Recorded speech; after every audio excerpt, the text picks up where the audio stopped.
Hello to all my friends out there. Hi, you guys. It's 85. It is actually 85 degrees. It's warm, but the problem is the sun. When the sun beats on you, it gets hot. So these are my new sunglasses. I really love them. Jones from New York. And I'm still going with the barrette thing. And I thought, well, you have all these barrettes. Why don't you just enjoy your barrettes for a while? I could go for a long time barrette-wise. I bought these one time for $1. These are cute. I think I got several. Okay, today I'm running errands. This is a large Scarlett O'Hara doll I sold. And I took a half-price bid on it because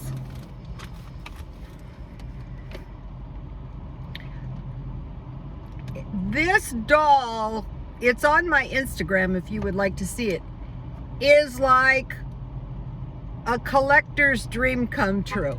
It really is. It's 41 years old and the porcelain is in pristine condition. It's very nice.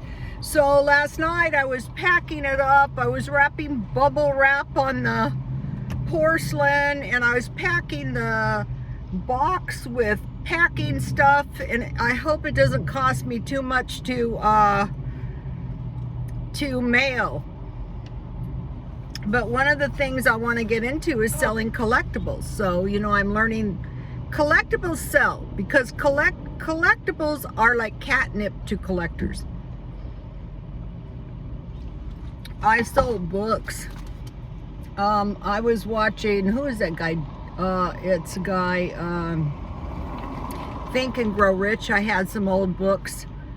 I have a pretty decent book collection actually. So today I'm running errands.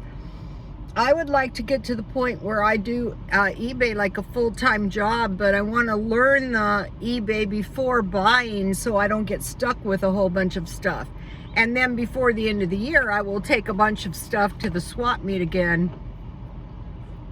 Last time I took stuff to the swap meet, I sold things for $1 and I sold everything. Some of the things I sold were cheaper.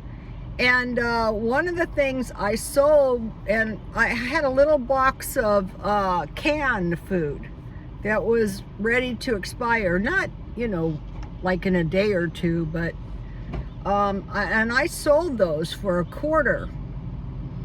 And so I'm going through my stockpile, and if I have fruit, I want to sell that because cans of fruit are getting pricey, or else just donate them. We'll see. Okay, so I'm doing the one thing a day. So the one thing I'm doing today is I hope I'm going to refill my water. I've been procrastinating on that. Also, I'm trying to cut down on the Diet Coke. I mentioned to you guys that I started fasting for 12 hours a day, from 12 midnight to 12 at noon. I do drink water. I don't go on, you know, I don't go without water. But I do most of my praying at night, and so I thought, well, it does amount to 15 days of fasting a month, and so I can't see anything is happening, but I've been doing it for a couple months. So when I'm cutting down on the caffeine today, I'm having a Coke this morning and maybe another one, but we'll see. And I've been tapering off of the Diet Coke habit by drinking tea and just anything, those sugar-free drinks. I think cutting sugar totally out is a good idea at my age, because I'm 66, almost 67, or I'm 67, almost 66. I'm not sure. I'm getting up there. So today, hopefully refill the water. But the water is a hassle because you have to, you know, get change and lug the jugs around. Okay, I'm continuing on the keto diet, and what I'm trying to do is get like diet every other day, but the last 2 or 3 days I haven't been on the diet at all. So now I just want to go on the keto diet just for one day. It's good because you rely on fat for energy rather than sugar, but I don't like a diet that has whole food groups removed. But I did come up with some keto meals in case any of you would like to cut out some of the carbs and sugar. Bacon and eggs, I love that. And I have a whole bunch of bacon. And I bought eggs at Dollar Tree. I went to Dollar Tree last night and I stocked up on their 3 kinds of ice cream. I got chocolate mint, butter pecan, and chocolate chip. And then I bought the frozen lemonades. So, you know, I have one ice cream at night on the non-daily. Meat and vegetables for when I'm on the diet. So I came up with, you know, when I was doing the Hello Fresh, a lot of times their vegetables were carrots and green beans. And I thought, yeah, I like that. So I have meat, you know, in the freezer, and I have carrots and green beans. So that's a good one. Salads, tuna salad. Okay, I like a tuna salad with cabbage, carrots, and red onions. That's pretty good. And I'm trying to eat everything plain. That's saving tons of calories. And how about omelets? That's a good one. I can't believe it. It's like you're going on a diet and you're going, I'm so miserable. I can't eat anything. I'm in misery. Well, I'm not going to be in misery eating omelets.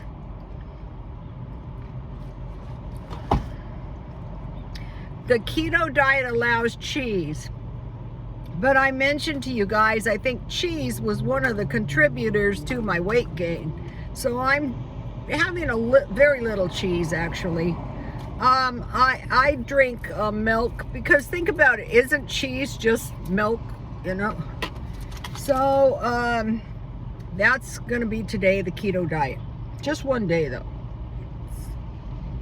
And then tomorrow, eat anything I wanted. Okay, so now my son and daughter-in-law are going to the other side of the families for Thanksgiving, and I am grateful that there is another side of the family up there. They got young aunts and uncles. The mother and the father are like 20 years younger than me, so the baby is going to have fun up there.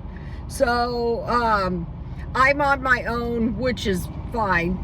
So what I'm going to do is shop around for some turkey legs and turkey wings so that I don't have leftovers, because I actually like those parts. And I'm going to make myself some dinner. If you guys are single, older women, don't be a whole holiday buster. So that is what I'm going to do. Okay, now I was watching this lady clean, and I find cleaning, I used to clean for a living, yes. Her approach is a lot different than mine, but it's good. Like, I will clean over a long period of time, and you will see almost no results, and then voila. But I like some of the things she did. Good sponges. And I thought, yeah, why are you so cheap on the sponges? The sponges can save you a lot of work. I put one of her videos on my Twitter. Industrial cleaner.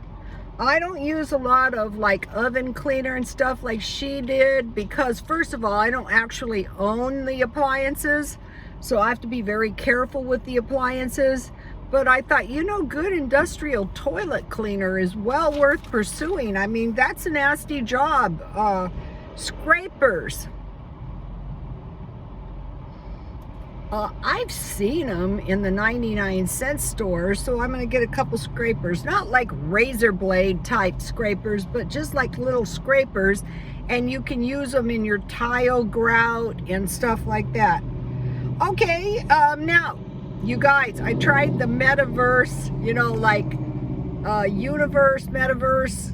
I tried the headset. So I had access to one and I tried it. And I really kind of loved it. So I think it's, I mean, I'm like an old person And what it was like is, okay, you know, surround sound. It was like surround environment. And it was the perception of like you were there, you know. And the one my son had was like it was like a mansion. And there was like the Grand Canyon, and there was like rivers and all this stuff. So I really loved it. I can see how that could really change your brain in time. I didn't have, it was like a virtual world. It was like a computer world. So what's going to happen with this metaverse is that users are going to be able to interact with each other. So that's very interesting. That's a virtual environment. At no time did I feel like I was going to lose touch with reality. First of all, I know I'm not in a mansion on a hilltop, and I don't have a good view. It looked like the Colorado River. Okay, so I loved it. So now one of the things that interests me a lot is the augmented form. So they described it, and I had an interest in this anyway, as a form. It could be a person, like Egyptian art. The head is going forward and the body is going sideways. But even if you turn your head, you still can't get it like you're in front. So this is very fascinating because I'm kind of fascinated by Egypt. First of all, the Christians say that the Antichrist will return and he will try to trick us all into believing he is the Christ. But I think if anything he would be like, it would be like the pharaohs in Egypt. Every once in a while we get the mummies and no one would go with me. If they come again, I'm going by myself.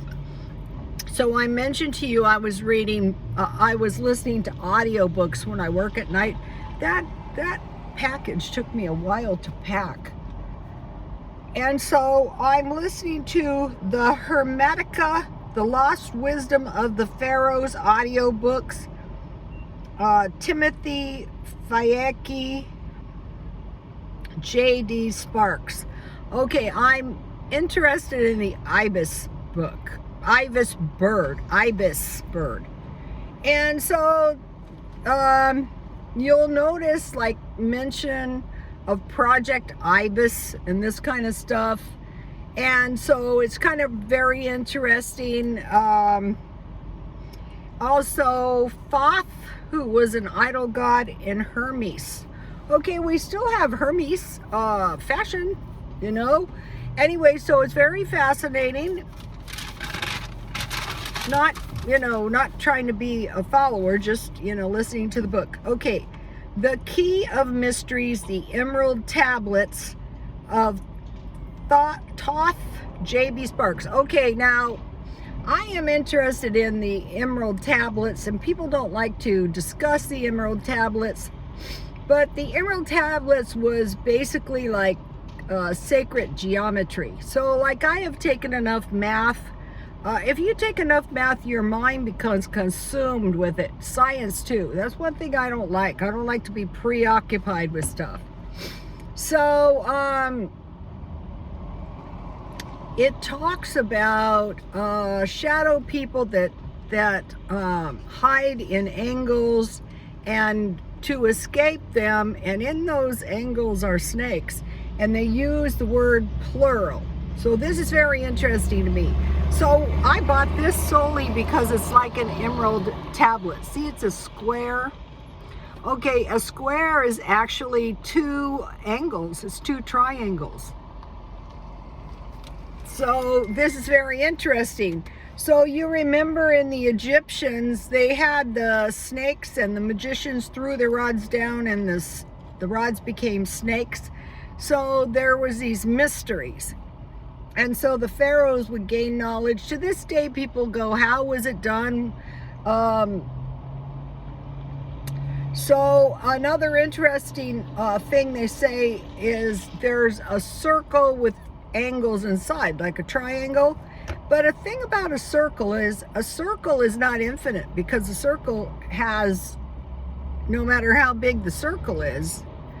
Whereas an angle could be, it's very interesting, infinite. So anyway, that's very interesting. And then the science of getting rich. So what I decided to do, okay, I have listened to the science of getting rich before, but you kind of forget. And so I was trying to acquire 30 books of knowledge, because they say 30 books is a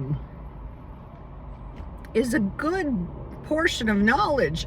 So what I'm doing is I do this all the time. I can do 5 things at once. So I'm listening to the 3.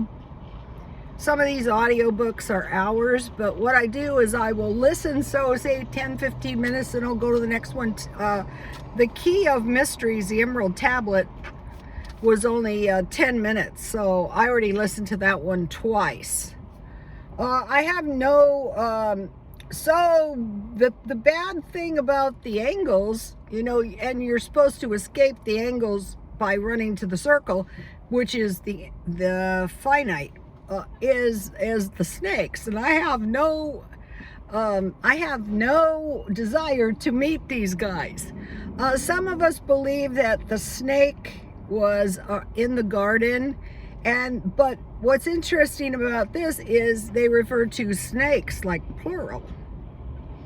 So I never really thought about it that way, and I thought, wow, that's a bad thought, really. So, you know, like triangles within circles, a lot. It could be said that that is maybe Satanism. I don't know for sure, but I'm not going that far. I don't want to know. But by having some knowledge of this, you would have a much better. One more thing, and then I'm done, is in the Egyptian times, the Egyptians got, what is this called? Judgments, because of their reliance on 2 things, science and medicine, probably math too. I was taking this like dumbbell chemistry class, and the teacher said, they're not going to let you discover that light is created. And I'm looking at him like, are you a damn loon? I'm a nursing student. And I go, why? He goes, well, because some people think light is God. So this has to do with the Emerald Tablets too, is they're pursuing the light. So Christians say, well, the light bearer is Lucifer. So, you know, I don't know about running towards the light. I don't know. I'd say cross that bridge when you come to it. So you guys, please like, comment, and subscribe, and God bless you all.